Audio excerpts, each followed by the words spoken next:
5 तारिखआव जेनेबा हाग्रानि मैसोआ फैनानै जाहा आइखौ न'आवनो एटेक खालामदों। बे एटेक खालामनायनिफ्राय बहुत सिरियास जाबाय।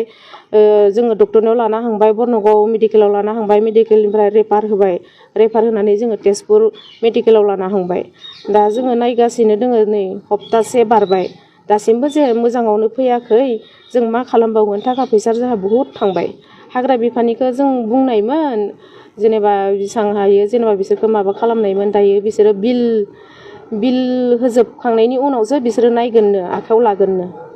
थ' बेबायदि बेमारिखौ गारसोनानै दोननो हायाना, थाखा फैसा बहुत अभाब दोङो दायो।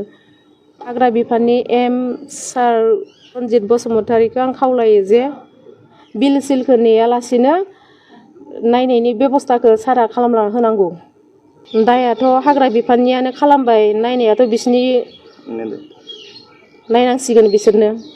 सरकाराबो जेबो बेब'स्था लायैखाय आङो रायजो राजानिफ्रायबो अनसुंथाइ लुगैदोंमोन, आंनि जे आइखौ नायनो थाखाय, जे मोजां देहायाव फैफिननो थाखाय।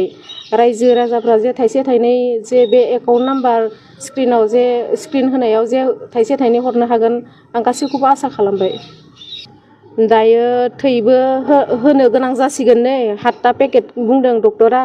सोरबाफोर थै होनो गोसो दङबा नैबे कन्टेक्ट नम्बराव कन्टेक्ट खालामजागोन।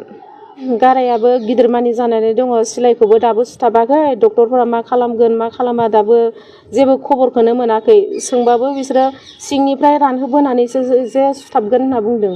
बेमारियाबो जानो लोंनोबो हाया, जखांनोबो हाया, थै गनानै दुरबल जाजोब्बाय मानसियानो। दायथ'आ हाग्रा बिफाननिनो दायथ'मोन। बेबायदि जिब जुनारा मानो फैनानै बेबायदि खालामफैनो मोनखो?